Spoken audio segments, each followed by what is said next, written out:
Have you ever had the gut sensation that something is happening right in front of your eyes, but you can't put your finger on it? Yeah, that's been me for the past few months, but I've been blowing it off. Amanda, my wife, is 6 months pregnant with our first child, and I assumed the distance between us was natural. Perhaps it's the hormones. Perhaps she's just fatigued from carrying our child. I was stupid. Last Friday night, everything broke open. And looking back, I still don't see how. I didn't see it coming. I was meant to be at a late business meeting that evening, but I finished sooner than expected, which made me eager to go home and possibly have one of those rare moments where we could relax and watch something idiotic on TV. When I arrived, the home was dark and vacant, so I assumed she was upstairs resting or something until I noticed her car was not in the driveway. I wondered if she had gone to the grocery store. I texted her and received no response. 30 minutes passed, followed by an hour. Still no response, and her phone was going directly to voicemail. I am not a neurotic guy, but something about that silence got under my skin, and I did something I'd never done before. I opened her laptop. I felt awful just looking at it, as if I had crossed an unseen barrier of trust. But at the time, I didn't care. The first item that appeared was a group chat. Her buddies were chatting about a party they'd all gone to, which I had no idea about. The messages were filled with specifics, including laughter about Amanda's crazy night in the pool. One of her friends wrote, "I thought I'd die from laughter." Despite being pregnant, she remains the life of the party. Wait, a party? My pregnant wife attended a party without telling me. I was dumbfounded. She made no mention of it whatsoever. And as far as I knew, she'd spent the entire evening at home relaxing. But evidently, she had been drinking, leaping into pools, and who knows what else. I continued reading, and things grew worse. Her friend Megan wrote, "I still cannot believe what happened to him." What was she thinking? Him. Who the hell was he? I could feel blood rush to my ears as I scanned through the texts, piecing together what had happened. A name came up. Jason. Some person I didn't know evidently got a touch too close to Amanda that evening. The group chat was filled with taunting comments and hazy inside jokes that made my stomach twist. I'm not sure what I expected to find, but certainly not this. Pregnant. Partying. Another dude. I was pacing around the living room at this point, my mind running faster than I could keep up. Where was she? What the hell was she doing? And why hadn't she spoken to me? 1 hour went into 2. By the time I heard the front door creak open, it was nearly midnight. Amanda strolled in, holding her heels in one hand and her phone in the other, with a smug little smile as if she had just had the time of her life. The sight of her struck me like a train. Everything I'd read, everything I didn't know, and everything I was going to learn. But that confrontation, that was merely the beginning. Amanda stepped through the door that night, her demeanor far too carefree for someone who had just returned from God knows where. She did not notice me at first, sitting in the dark, watching her like a hawk. She kicked off her shoes, stretched, and sighed deeply, as if she had just returned from a spa day. I stood up and tried to keep my voice cool. "Where were you?" She froze. That smile I noticed on her face disappeared in an instant, replaced with something colder and more calculated. Her eyes flew to the stairs as if she was already plotting her escape. "I went out with the girls," she explained, her voice sounding light, as if the solution was obvious. "Didn't you receive my text?" That was her first mistake. There was no text. I knew it, and she knew it. I stepped closer, my heart racing in my chest as I tried to keep it together. "You did not text me.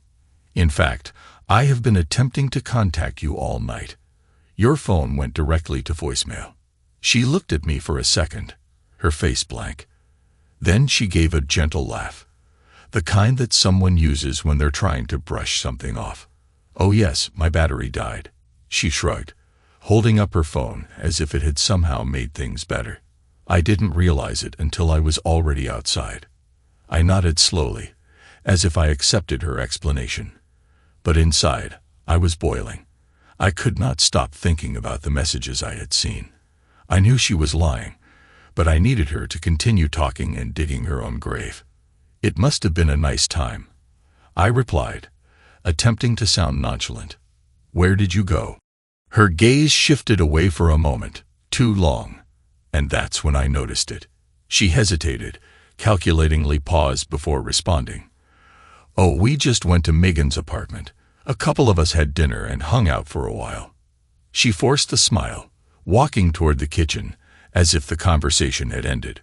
But it wasn't, not even close. I leaned against the wall, arms folded, and watched Amanda's every move. Funny, because I just heard something else, something about a party. She paused in her tracks. I could nearly see the wheels working in her head, attempting to determine how much I knew and how much she could get away with. "Oh, well, it was more of a small gathering. You are familiar with Megan's personality. She invites a few guests over. Things become a little louder. Not a big deal." I couldn't believe what she was saying. I could feel the rage swelling in my chest, but I still craved more. I wanted to see how far she would go with this ruse. So this guy, Jason, his name tasted like poison in my mouth. Did he have fun at this modest get-together too? Her reaction was quick. She swung around, her eyes wide with amazement, but immediately concealed it with a phony laugh. "Jason, what exactly are you talking about? There was no Jason." "Adam, you're being ridiculous." "Am I?" I snapped, my tolerance finally running out. "I couldn't hold back any longer because, according to your group chat, you were nearly swimming with the guy. You did not simply go out with the girls, Amanda. You lied. You have been lying." The color drained from her face, and her mask fell for a second. Then she quickly put it back on. "Oh, you've been looking through my phone now," she snapped, her voice full of hostility. "What, you don't trust me? Is this it? Are you going to sit there and act like I'm the evil one because I attended a party?" She turned it around on me, as if I had crossed the line. It was enough to make my blood boil. However, that wasn't the worst part. "You weren't sober," I remarked, taking a step forward. "Drunk and pregnant. What the hell were you thinking?" She scoffed and rolled her eyes as if I were being unreasonable. "Oh, please, I had a single drink. One. Don't act like I've been partying all night." I glanced at her, barely recognizing the woman who stood in front of me. The lies were dissolving, yet she clung to them as if they were a lifeline. She wasn't even concerned about what she'd done, about how reckless and selfish she had been. But I wasn't finished yet. "We're having a DNA test tomorrow," I spoke, my voice cold and definitive. "I'd like to know whether the child you're carrying is mine or Jason's." Her eyes widened with amazement, then fury. "Are you serious now? How can you accuse me of that? Adam, you've absolutely lost it. This is ridiculous. Insane." I laughed, but there was nothing funny about it. "No. What is absurd is how far you will go to continue lying. But I am done with this game. We're taking that test first thing in the morning." Amanda stood there, her face rigid, her mouth clenched, the tension between us strong enough to cut with a knife. I wasn't sure what she would do next, but one thing was obvious. The truth was finally coming out. She stood still, staring at me as if I had just made the most preposterous accusation possible. But this was the worst part. There was no fear in her eyes, just sheer rage. Not regret, not guilt. Rage, as if I had no right to call her out, as if I were the one betraying her. "Do you believe I am cheating on you?" She spat, her voice sharp enough to pierce through glass. "I am carrying your child, Adam. So this is how you repay me. By making outlandish accusations because I attended a party." I was not having it. Not anymore. I took 2 long strides across the room, barely able to contain the rage boiling inside of me. "Amanda, this isn't just about the party. It's everything. Lying and creeping around, the sudden night out, the phone constantly on mute, Your tiny hidden universe in which I'm evidently not permitted to participate. You didn't tell me about this guy, Jason. Why? She threw up her hands, exasperated, and paced the room, as if she couldn't believe what was occurring. There's no Jason, she yelled, her voice trembling around the edges. But the way she said it was too prepared and quick. God, Adam, he's merely a guy who was present. I barely spoke with him. You are exaggerating this situation. I took a long breath, trying not to let her gaslight me into questioning what I already knew. Right, that explains why your pals were laughing about it in the group chat, correct? About you and him becoming too close. So what was it? Just innocent fun. Because that's not how it appeared from where I was standing. Amanda's face twisted in annoyance, and her eyes narrowed as she considered her next action. She opened her lips to respond, but I cut her off before she could make any more excuses. You know what? I do not care what you say right now. I spoke, my voice slow and steady. You have lied to me enough. The DNA test is scheduled for tomorrow, and the results will be final. And if I discover you have been lying about more than simply Jason, I am done. The hush that followed was smothering. Amanda's cheeks reddened with rage and shock, but I could only see it for a second. Her composure slipped. There it was, a glimmer of something she did not want me to notice. Guilt. Panic.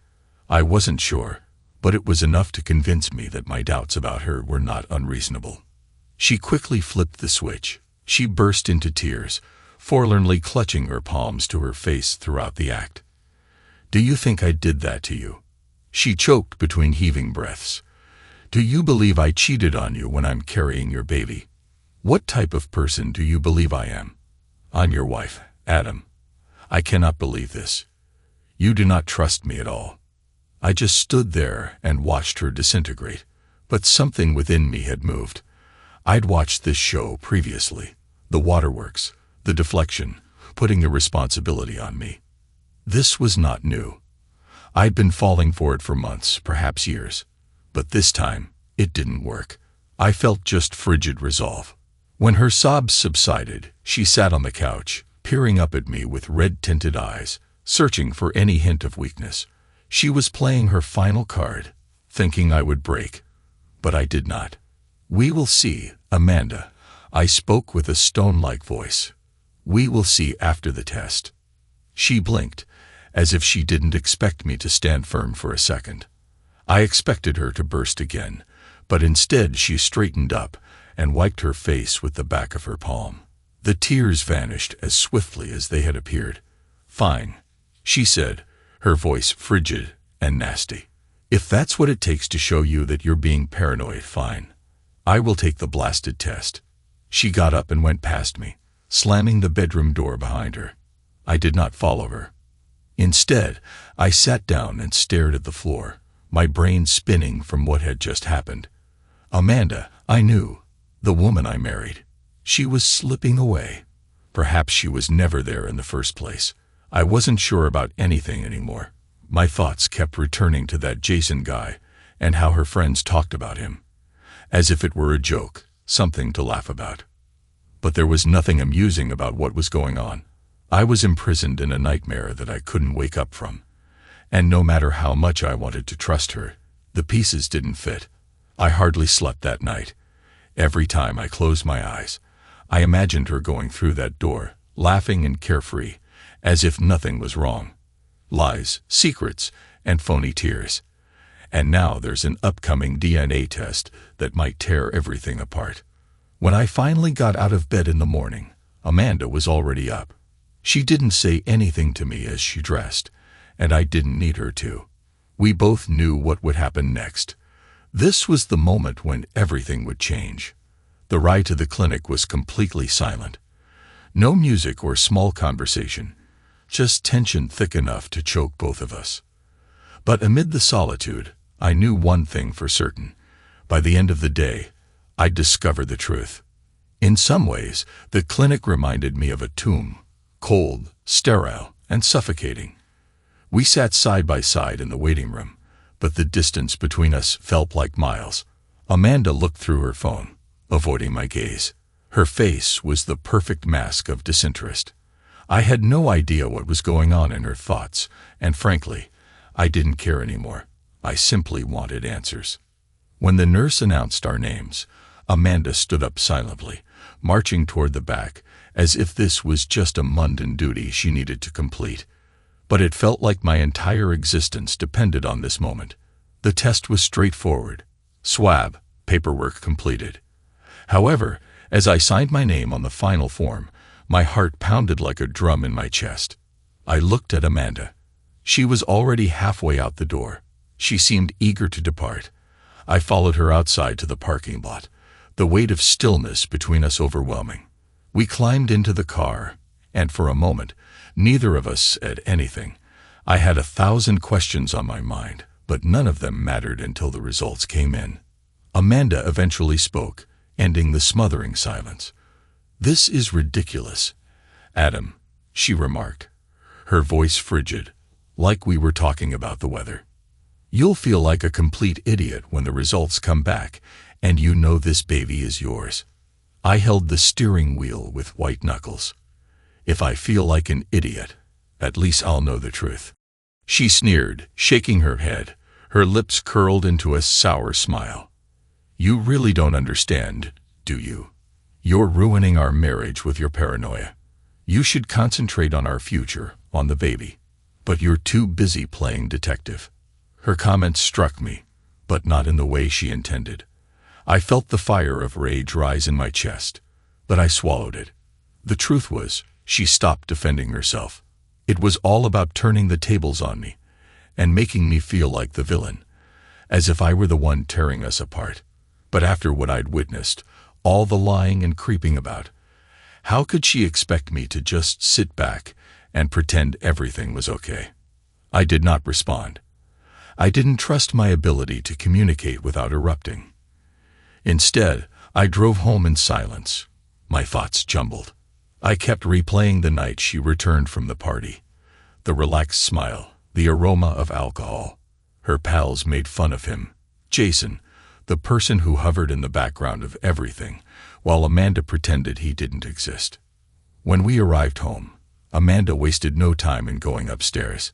"I'm going to lie down," she said, hardly glancing at me before disappearing into the bedroom. She always retreated when things were too real. I couldn't tell if it was dread, guilt, or simply indifference at this point. I stood in the hallway for a time, staring at the closed door, unsure of what I was doing.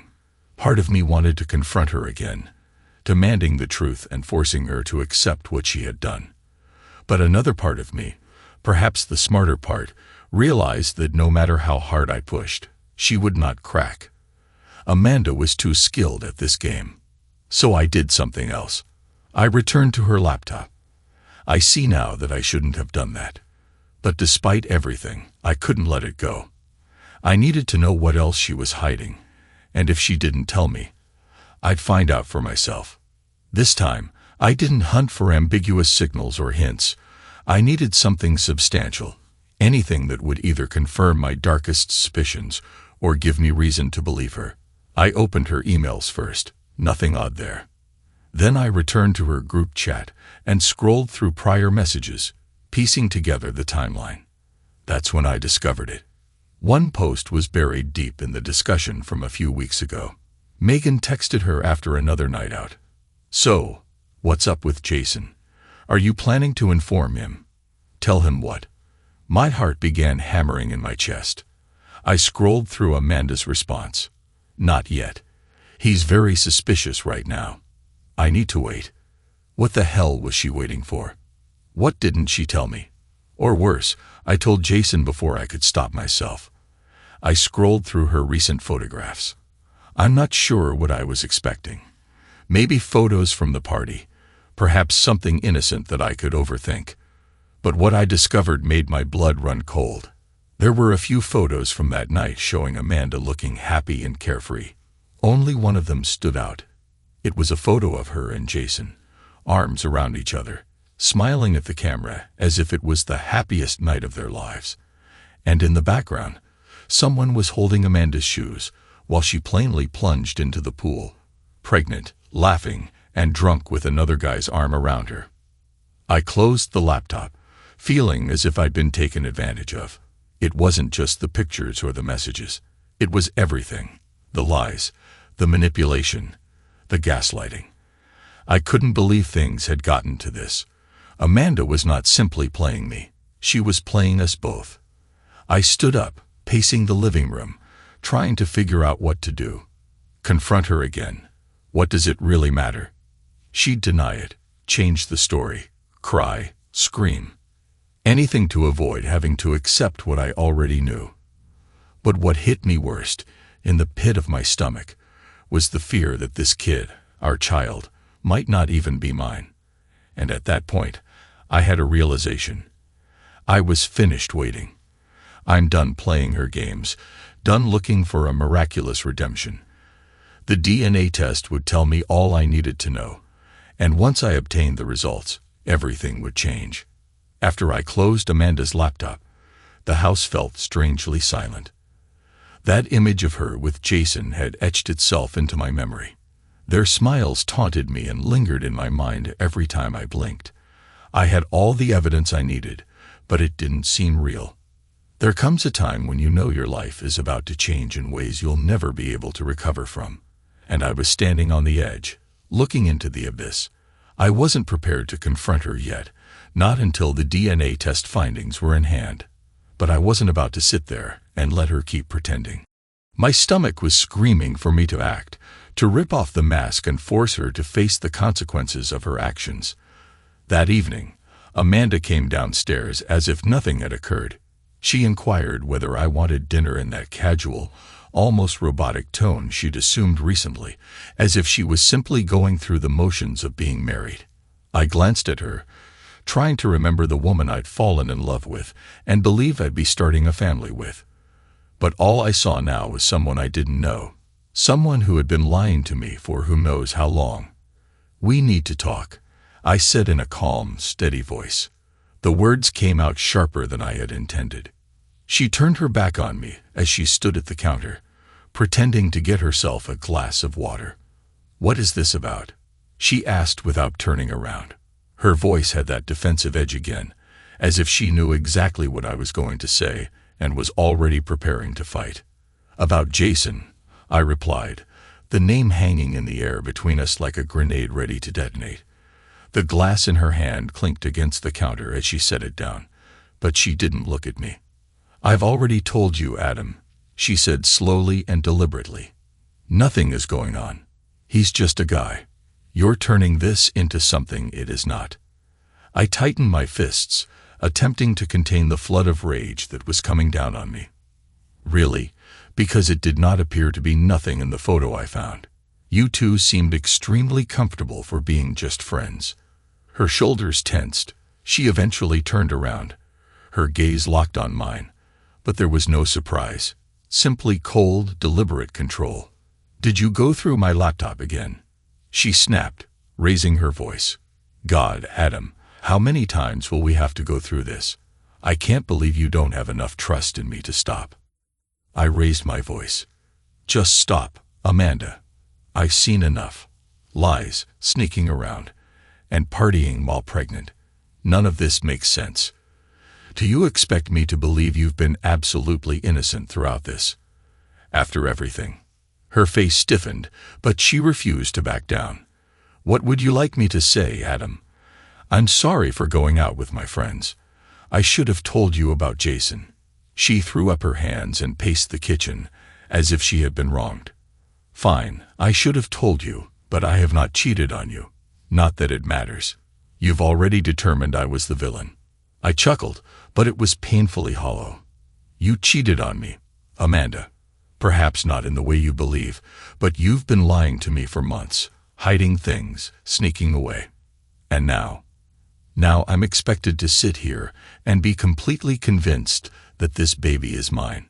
Her eyes widened, and for a moment I thought I saw a flash of panic on her face, but she swiftly recovered. Her voice hardened. "Do you really think I would be that stupid? That I would let some random stranger come between us while I'm pregnant? God, Adam, you are paranoid. All of this is in your head." My hand shook, and I could feel the final thread of control slipping away. So, why are we waiting for a DNA test, Amanda? Why didn't you inform me about him from the beginning? Why hide if nothing was going on? Her silence revealed all. She looked down, her arms tightly crossed across her chest, her lips pressed together as if she was biting back whatever she truly wanted to express. And in that moment, I knew she was not going to admit it. She wouldn't confess it. She was too deep in her web of lies to ever come clean. I leaned against the counter, staring at the floor, the weight of everything pressing down on me. I'm not doing it anymore. I spoke gently, more to myself than to her. What is that intended to mean? She snapped, her tone fierce. I looked up and met her cold, angry gaze. It means that this marriage is over, Amanda. Whether the baby is mine or not. I can't keep doing this. Lying, manipulation, relentless gaslighting. I am done. Her expression changed in an instant. The fury drained away, leaving behind something I hadn't seen in a long time. Desperation. She took a stride toward me, reaching out to reduce the gap between us. But I did not move. Adam, please wait. Don't do this, she implored, her voice lower and almost shaking. We are having a baby. You cannot just walk away. I shook my head, tiredness finally setting in. Amanda, I can't stay. Not like this. I'll be there for the baby if it is mine. However, we're done. For the first time in months, I'm drawing a line. She didn't have a fast, nasty response. She stood motionless, staring at me with big, unblinking eyes. She seemed unable to understand what was going on. And for a brief second, I wondered if she'd finally give up the act, whether she'd beg me to stay and repair things. However, she didn't.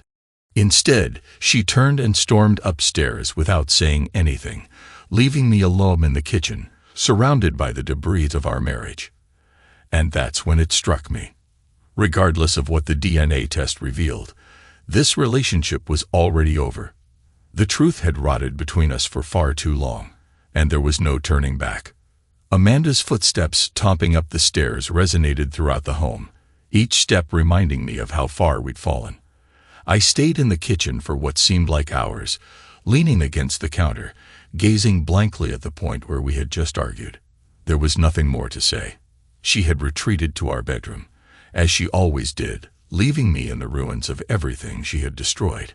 And in that silence, something inside me changed. Anger and sadness.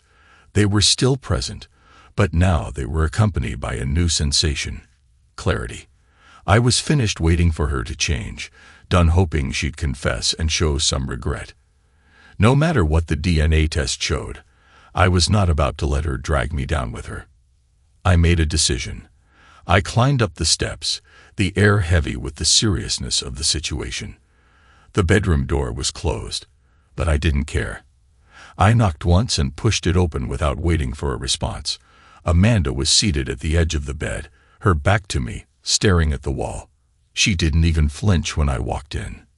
We need to discuss what happens next, I said, my voice quiet and almost frigid. She did not turn around. What exactly do you mean by what happens next? Her speech was flat and devoid of feeling. I mean we need to decide what to do while we wait for the results, I replied while resting against the doorframe. I'm moving out. I can't stay here any longer. That caught her interest. She spun around, her eyes wide in disbelief. You are what? The horror in her voice was genuine this time. She had not expected me to go this far. Adam, you cannot just walk away. We're about to have a baby. I crossed my arms and tried to keep my voice steady. Do you think I don't know that? But this, us, is broken. Amanda, we have been broken for a long time, and I can't keep pretending everything is fine. Not after all that has happened. Her eyes narrowed, and with that, the desperation vanished, replaced by the same cold defensive mask she'd been wearing for months. So you're gonna bail. Leave me to handle things on my own. Really classy. Adam. I shook my head, refusing to be baited. I'm not leaving. I'm giving us space. I will be there for the baby if it is mine. But I can't stay in this house with you anymore. Not with all these lies, the secrets, the way you've manipulated me." Amanda sprang up, crossing the room to be inches from me, her eyes flashing with rage. "Manipulating you?" she hissed. "Adam, you've been paranoid and controlling for months. You're the one who has been snooping on me and breaching my privacy. And now you're fleeing because you don't like what you discovered." I remained mute and let her words wash over me. She seemed unable to control herself. Every time she felt cornered, she reversed the script and made me the bad person. But I wasn't falling for it anymore. "I am not running," I replied sternly. "I am protecting myself. And honestly, Amanda, I think you should look in the mirror and ask yourself why we're even here." She crossed her arms and glared at me with all the hate she could muster. "Oh, don't put it all on me. You're the one who is walking away. You are responsible for destroying our family." I let out a bitter laugh and shook my head. "We aren't a family, Amanda. You've been keeping things from me for months. You hid your party, Jason, and now you ask me to act as if nothing is wrong. That is not family. That is betrayal." For a time, her expression softened. Just a spark of something, perhaps regret, perhaps the smallest crack in her armor, but she swiftly shut it down, moving away from me and heading to the window. "Fine," she spoke quietly with her back to me. "If it's what you seek, then go. Leave, but don't come crying to me when you discover you were mistaken." I watched her stand there, staring out the window as if none of this was important to her. It seemed as if everything we created had no meaning. Perhaps that happened to her. I wasn't sure anymore. "I'll collect my stuff tomorrow," I mentioned, my voice hard. "And I'll contact you as soon as the test results are back." She did not respond. She stood unmoving as if she had already decided the talk was done. In a way it was. We both knew it. I exited the room, closing the door behind me with finality that reverberated throughout the home. This was it. It was the end of everything I thought we had. The end of a marriage that had been deteriorating for much longer than I thought. That night, I slept on the couch and didn't bother going upstairs. I did not want to see her. I did not want to be in the same room with her. My mind raced, split between fury, grief, and something unexpected, relief. As awful as it was, this break seemed like the first significant step I had taken in months. I was finally doing something for myself, finally drawing a line. The next morning, I packed my bags and left the house without saying goodbye. Amanda did not come downstairs to stop me. I'm not sure I expected her to, but when she didn't, it reaffirmed all I already knew. It was over. I found a place to stay with a friend, somewhere I could breathe without Amanda's presence hovering over me. Now it's simply a waiting game. Waiting for the DNA results. Waiting to see if this is my baby. Waiting to see if I'll be forced to have her in my life forever. Or perhaps I can finally be free of the lies. But no matter what the results show, one thing is certain. I will not be returning to her. That chapter of my life is over. The wait was awful. Every minute seemed like an eternity. I felt like I was in some awful limbo, neither traveling forward nor backward. I had left Amanda, packed my belongings, and settled in at my friend Nick's apartment. However, it didn't feel real yet. It felt as if my existence had been halted, waiting for the one event that would either completely destroy me or set me free. The DNA test. It hung over my head every moment of the day. I attempted to distract myself by working, going to the gym, and spending time with Nick and his girlfriend. But no matter what I did, my thoughts would constantly return to it, to the question that gnawed at me like an unresolved itch. Was this baby mine? Nick was usually good about giving me space, but one night we sat down with a couple of beers, and he asked the question I had been dreading. What happens if the baby is not yours? He inquired, not looking at me but into his bottle, as if he already understood how loaded the topic was. I took a long swallow of my drink, trying not to respond straight away. But there was no sense in avoiding it. "I don't know, man. I admitted, my voice quieter than I had intended. Part of me hopes it isn't. But it's a child, you know. I don't want to abandon my own child. Nick nodded without saying anything for a time. Then he looked at me, his brow wrinkled. What if it is yours? I sighed, sitting back on the couch and looking at the ceiling. If it's mine, I'll care for the baby. I won't stay with Amanda, though. That's all over. But I won't abandon the child. I can't. The words seemed heavy as I spoke them, like I was bracing myself for something I wasn't prepared for. I didn't want to be bound to her indefinitely. I didn't want her manipulation and deceit to be a continual presence in my life. But if that was my child, I couldn't turn away. The following few days blurred together, a routine of waiting, overthinking, and trying not to let my emotions consume me completely. I had not heard from Amanda since I left, and I did not contact her. There was no point. We both understood that the test results would be the ultimate word. Then one morning, my phone vibrated. I was sitting in Nick's kitchen, staring blankly at my coffee when the notice appeared on the screen. Test results are available. My stomach sank. I stared at the message for a minute before finally unlocking the phone. This was it, the moment that would determine everything. My future, my bond with Amanda, the kid she was carrying. It ultimately came down to this. With shaking hands, I clicked on the link to see the results. The screen loaded slowly. Maybe it simply felt that way because my heart was thumping so hard I couldn't hear myself think. And there it was, the answer I had been looking for. Percentage chance of fatherhood. I blinked and stared at the words, attempting to make sense of them. My mind raced, and my emotions twisted. Relief, anger, shock, disbelief. The baby was not mine. The reality struck me like a tidal wave, sweeping everything in its path.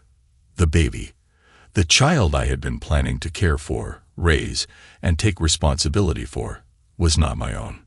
Jason's face flashed through my head, and all the pieces came together. She'd been lying from the beginning. All of her justifications, denials, and feigned tears. It was all part of her sick plan. She knew. She realized the baby was not mine. She withheld it from me, attempting to imprison me in this nightmare. I stood up, my legs wobbly, and the wrath in my chest erupted like wildfire. I wanted to shout and break something. Storm over to Amanda's house and confront her with the facts. Throw it in her face and demand an answer. How could she have done this to me? How could she lie to me for so long, knowing I was about to become a father? I grabbed my phone and dialed her number, my hands shaking. She answered after a few rings, her voice icy and distant, as if she didn't expect to hear from me. What do you want, Adam? I took a long breath, my voice low, trembling from the wrath I was trying to control. I received the results, Amanda. There was a delay on the other end, and I could almost hear her calculating how much I knew. And, so you lied, I snapped, unable to keep it in any longer.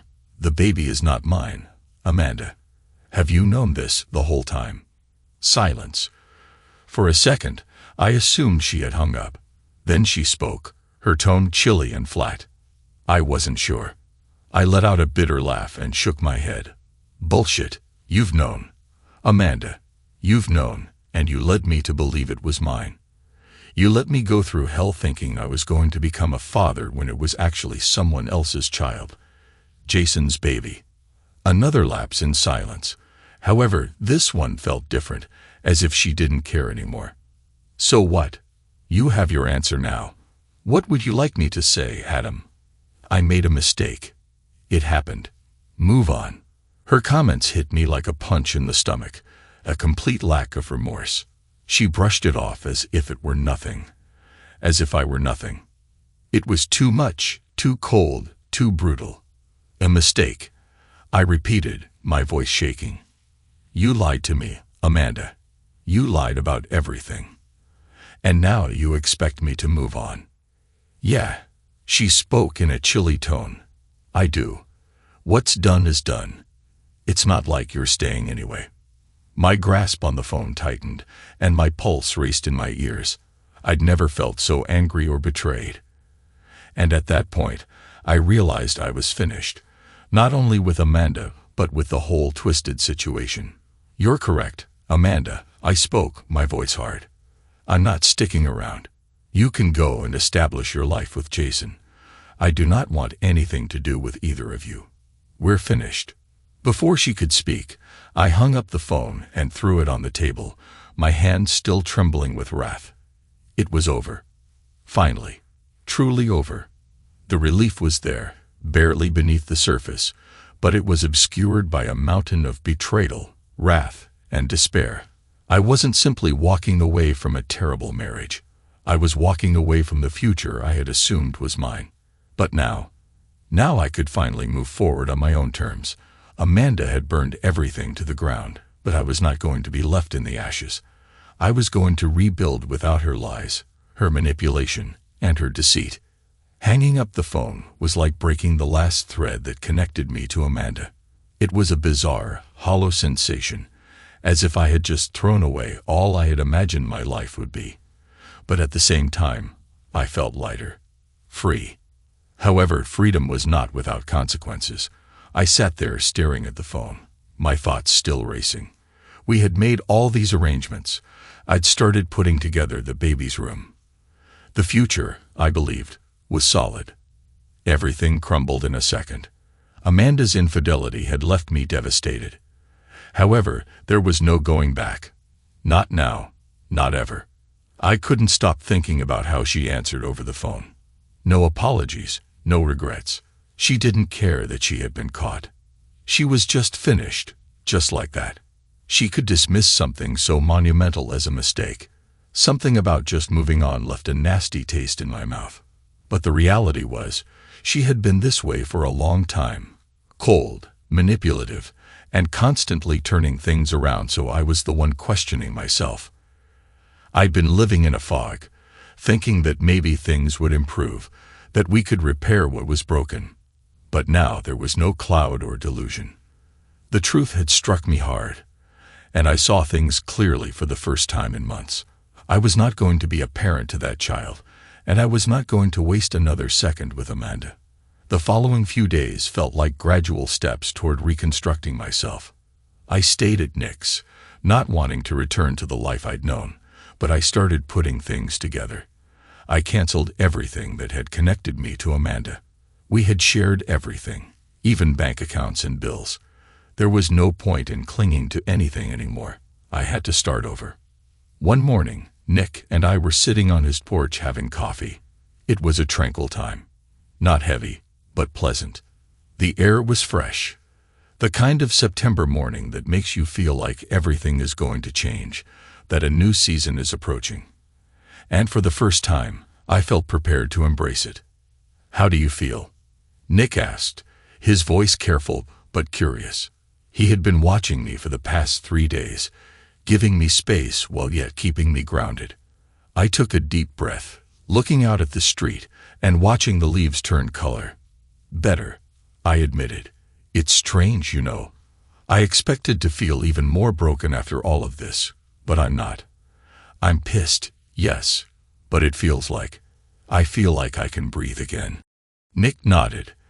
"That's the thing about being trapped in a bad situation. You have no idea how much it's suffocating you until you get out." He was correct. I had been suffocating for a long time. Trapped in Amanda's lies and manipulation. I was clinging to a dead relationship before I learned about Jason. But suddenly I had room and clarity. And then came something more I didn't expect. Hope. For the first time in months, I felt like I could genuinely progress. The future I had envisioned with Amanda had vanished, sure, but there was still hope for my future. One free of her lies, manipulation, and deceit. I could rebuild. A few days later, I returned to the house for the final time. Nick came with me to help me pack the rest of my belongings. Walking into the space felt odd. This had been my home. The place where I had planned to raise a child was now nothing more than a shell, empty and cold. The air was heavy with memories of all the conflicts, lies, and betrayals. But I no longer felt sad, just a calm resolution.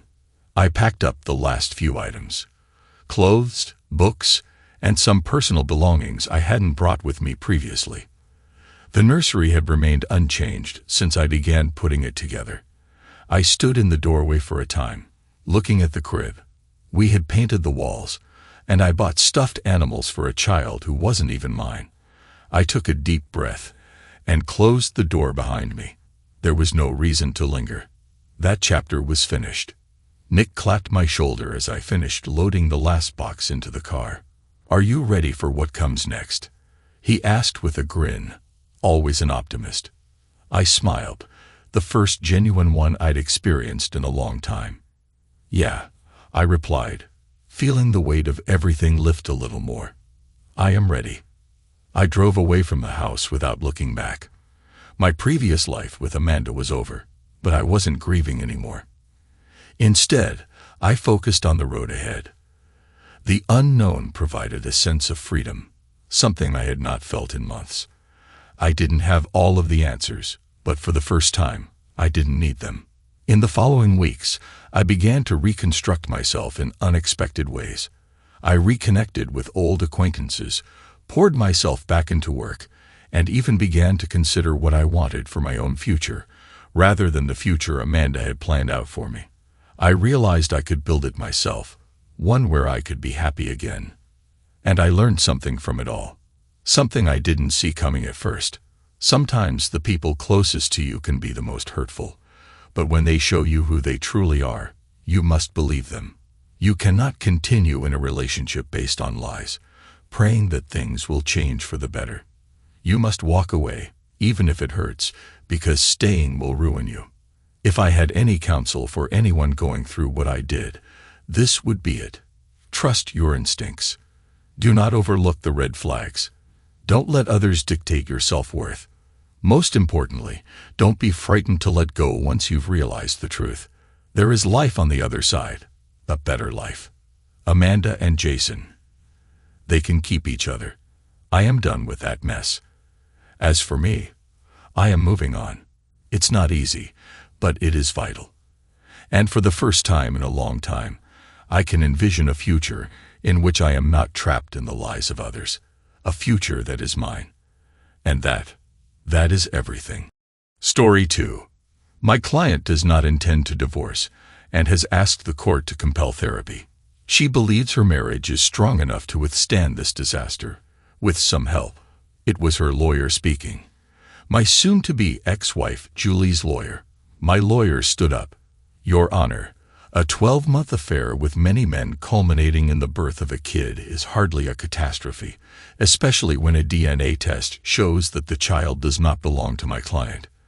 We see no point in prolonging this charade of marriage. Further counseling will not change anything. It is precisely because of the child that I am tempted to want counseling." The judge stated that the child needs a stable household to grow up in.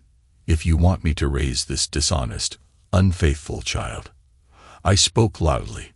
My lawyer grimaced. The judge smacked the gavel down forcefully. "One more word and I will hold you in contempt of court," he shouted at me. "I've ordered a month of counseling with 2 sessions per week, otherwise." He scowled at me for a time before slamming the gavel again. "That is all." Julie, my soon-to-be ex-wife, looked smug as I entered the counselor's office. "I am Dr. Sullivan, but you may call me Gerald." "Could I call you Brian?" He grinned at me. "No, you may not. Please address me as Mr. Stedman."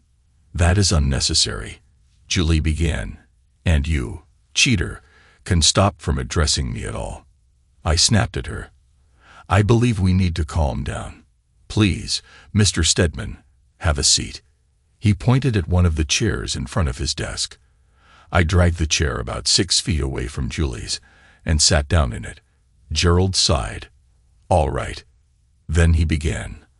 I didn't hear anything else since I removed my headphones, inserted them, and began listening to music on my phone. Gerald merely gazed at me and then began talking to Julie. I could not hear what he was saying. I continued messing with my phone and listening to music. About 15 minutes later, I noticed Julie standing up. She gave me a fierce glare as she went out of the office. I removed my earplugs. Okay, doctor. Good session. See you on Thursday. I am terminating our sessions and delivering my report to the judge. Even better. The judge wasn't happy. Give me one compelling argument why I should not hold your client in contempt of court, he growled at my attorney. Your Honor, you instructed my client to attend the sessions. He attended the first session as scheduled. The counselor canceled the remaining meetings. The counselor's report plainly shows that he did not attempt to participate in the session. He wore headphones and ignored everyone the entire time. You required him to be present, my lawyer replied. He was present. Given that the counselor judged the sessions worthless, I would want to request that you grant the divorce petition. Not in our lifetime. I've ordered 4 more weeks of counseling. Mr. Stedman will be present and participate. The office was set up exactly the same as the first time. 2 chairs were placed about a foot apart in front of the table. The counselor sat at an empty table with only a yellow notepad and a photo of a beautiful woman around 35 and a child about 6 years old. Mr. Stedman, he said, please have a seat. I started moving the chair again. Julie reached out to stop me, and I stepped back. I'm informing both of you that any physical contact will be considered an assault on my person and will be met with appropriate consequences. When I said that, Julie gasped and stepped away. I returned to repositioning the chair and then sat in it. I pulled out my phone again. Mr. Stedman, the judge has ordered you to participate in the session. I know. I'm recording the session using my phone to prove my participation. According to my lawyer, it is common knowledge that some counselors have personal objectives. Since my soon-to-be ex-wife has already been seeing you for some time, I believe you may have built a relationship with her that will work against me. What if I object to having the sessions recorded? The counselor inquired. Then I will return to court and request a different counselor. That's an option too. The only reason I haven't done it yet is that it would cause additional delays. Julie, how do you feel about having the sessions recorded? He inquired, glancing at her. It doesn't matter, she explained, waving her hand. Can we just start?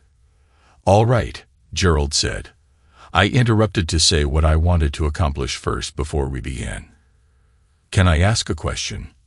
Of course, he replied. You may ask inquiries at any time. I may advise you to refrain from asking questions at certain points in the process, but go ahead and ask now. He finished with an encouraging smile. Have you already slept with her?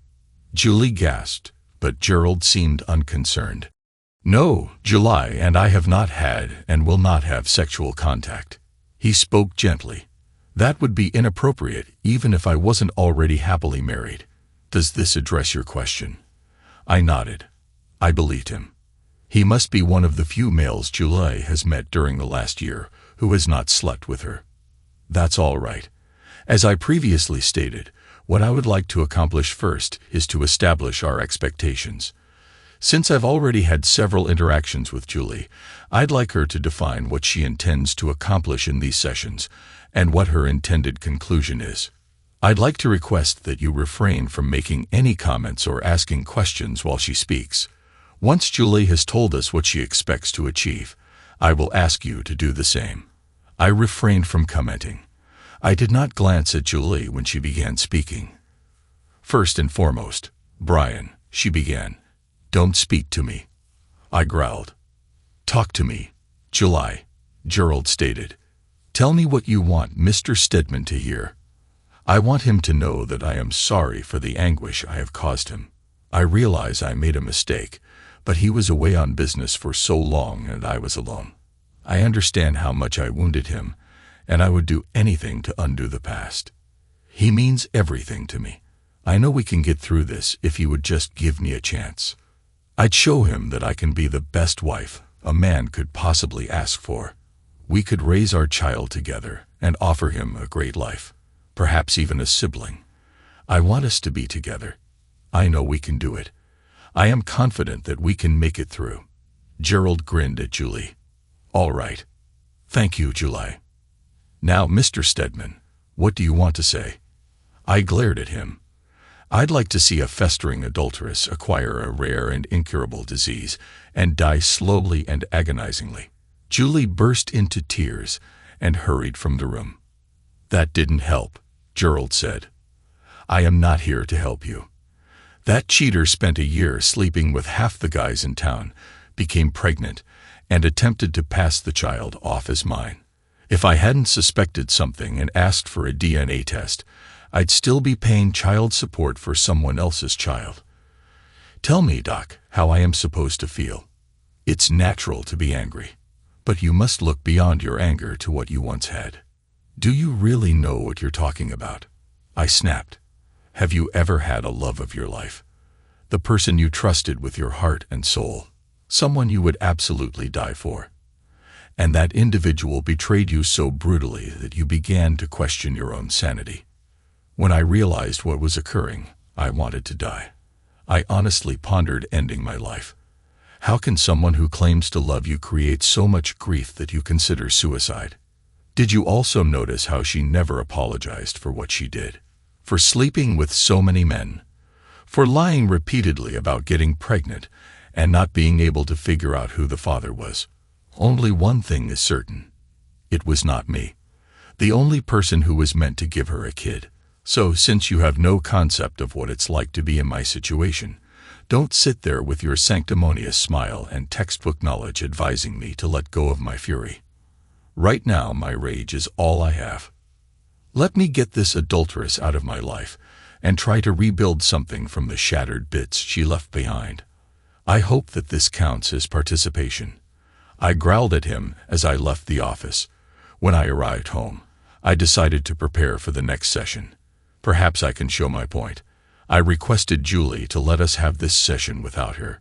Gerald stated when I arrived at his office the next week that I believe we would make more progress separately at first.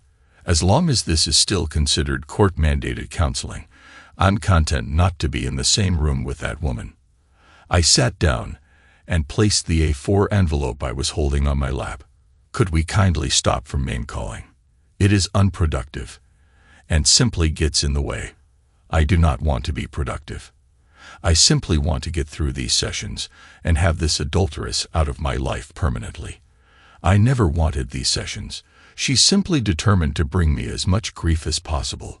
She does not want to divorce because the prenuptial agreement leaves her with nothing. So she is attempting to force me to take her back. That is not going to happen. So what about the child? He is innocent. Surely he should not be penalized.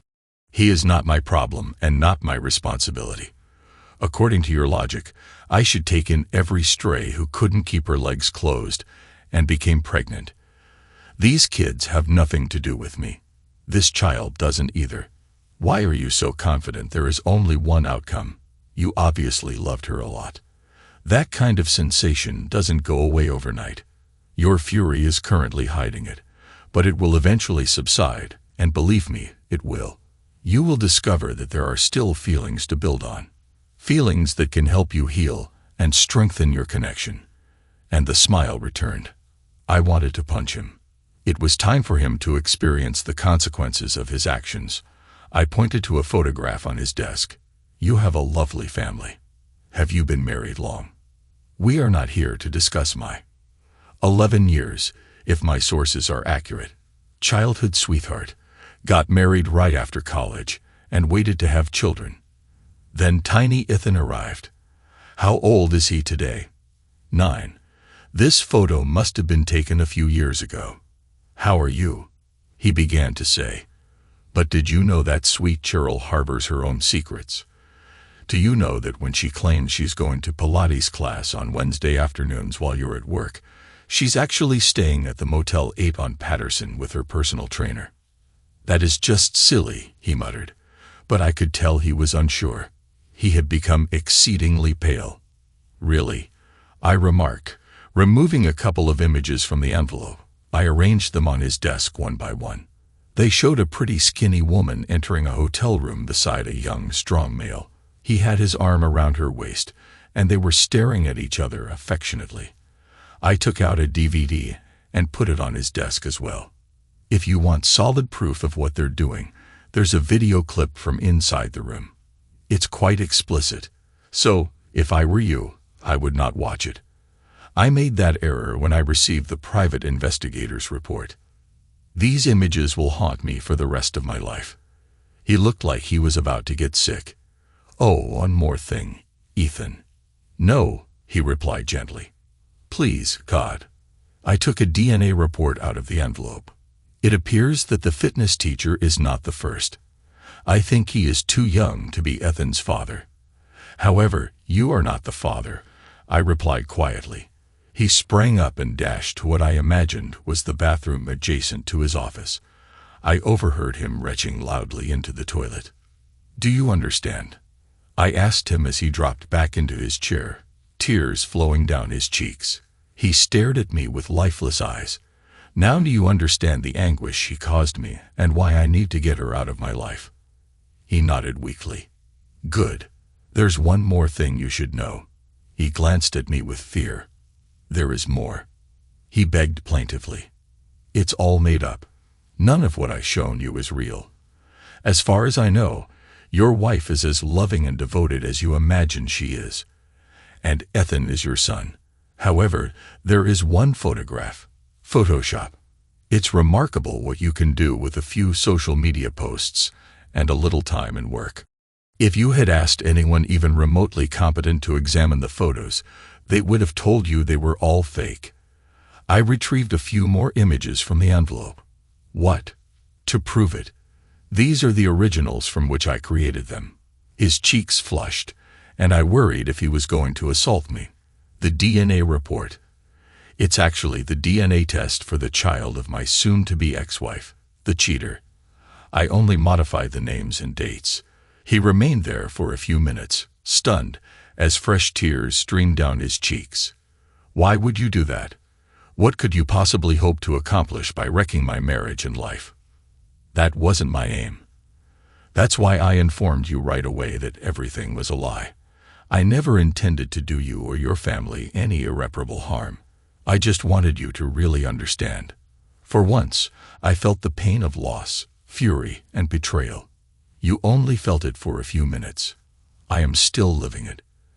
Your momentary anguish is my existence both now and in the future, forcing me to sit here with that adulteress, listening to her ramble about how she loves me and wants me back. It just means I'll have to go through the anguish again and again. There are laws that prohibit cruel and unusual punishment. Why don't they apply in this case? I simply want to go on. Try to pick up what little I have left and move on with my life. Why can't you and the courts allow me to do that? I grabbed all of the papers from the desk and placed them back in the envelope. I am deeply sorry I had to do this, but I needed you to understand. I went out of his office.